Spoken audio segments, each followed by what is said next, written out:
I guess I've just been living it so long that I think, who wants to hear my story?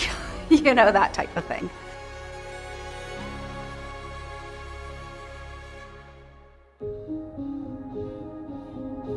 My name is Becky Beggs. Life before cancer for me was a typical American life. I was a guidance counselor at a private school. I was married and raising 2 boys. I loved being a mom. It just always kept me laughing, kept me young, and I just loved it. While I was on the hamster wheel, I didn't know any different. My focus was, I've got to get this done. I've got to get this done. Where do the kids have to be? What has to be washed? What?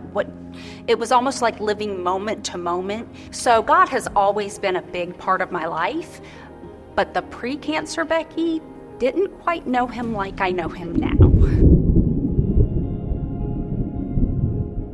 My primary care doctor, she said, if you don't get this mammogram done, I'm going to withhold your prescriptions. So I felt so accomplished the day that I went and got my mammogram. The next day, I think it was, I got a call from the nurse, and she said, we'd like to schedule you for a diagnostic mammogram and ultrasound. So I went in for the diagnostic. Well, the next morning, my actual primary care doctor called me. She said there's something suspicious, but they have no idea what it is. So she said, we are going to schedule you with a breast surgeon. And at that point, I just really had this feeling that it was going to be cancer.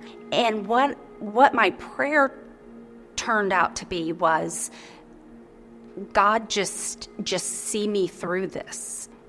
Your will be done, but just stay with me. On the day that I went in for my biopsy, the breast surgeon was in there and she got a call. And she said to me, it's cancer. My husband, he just walked in the room and walked over to me and wrapped his arms around me and said, it's gonna be okay. It is going to be okay. I met with the oncologist and she came in, she said the tests aren't coming back the way they are. She put them up on the screen to show me. She said, do you see all those bright spots on your liver? All of those spots are cancer. Surgery is no longer an option because it's not a cure. There's no cure for what you have, and we're gonna focus on your quality of life. My quality of life, to me, that meant I'm gonna die. Statistically, we knew, within 5 years, I probably won't be here. So I was diagnosed from the very beginning at 43 years old with my first mammogram with stage 4 breast cancer. My breast cancer was now in my liver, my lungs, and my bones.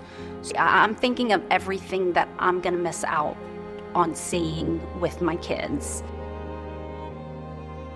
I didn't want to go yet. I thought, I've got work to do here, God. I still have these 2 boys. Am I going to miss their high school graduations? The thought of them having to go through this as a mother, and you can't shield them from it, you can't protect them from it, was a completely different experience.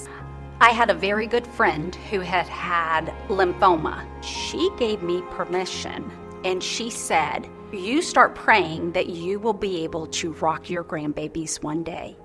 And I have prayed that for me from there on, that I would be able to rock my grandbabies.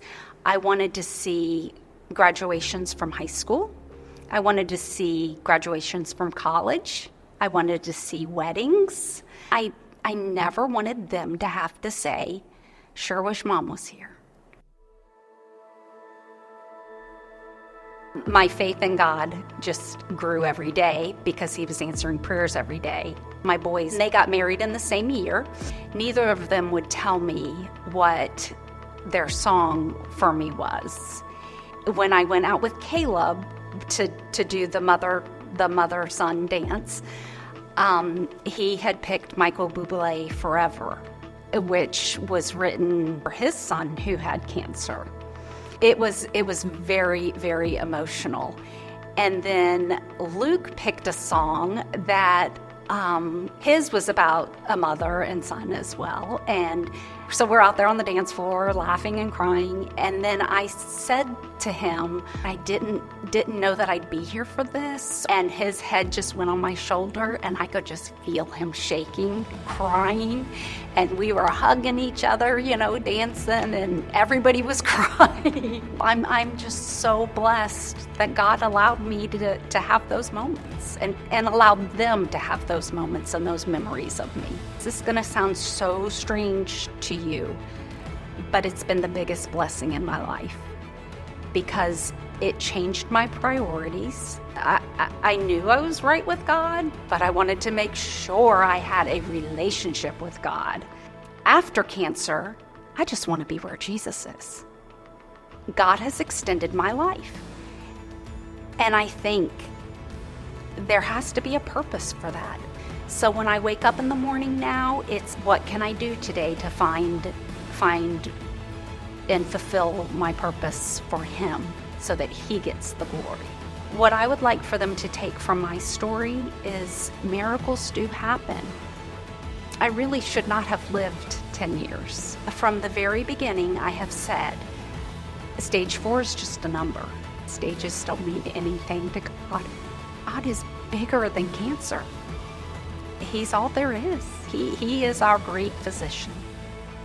My name is Becky. This is my God story. This is my joy story.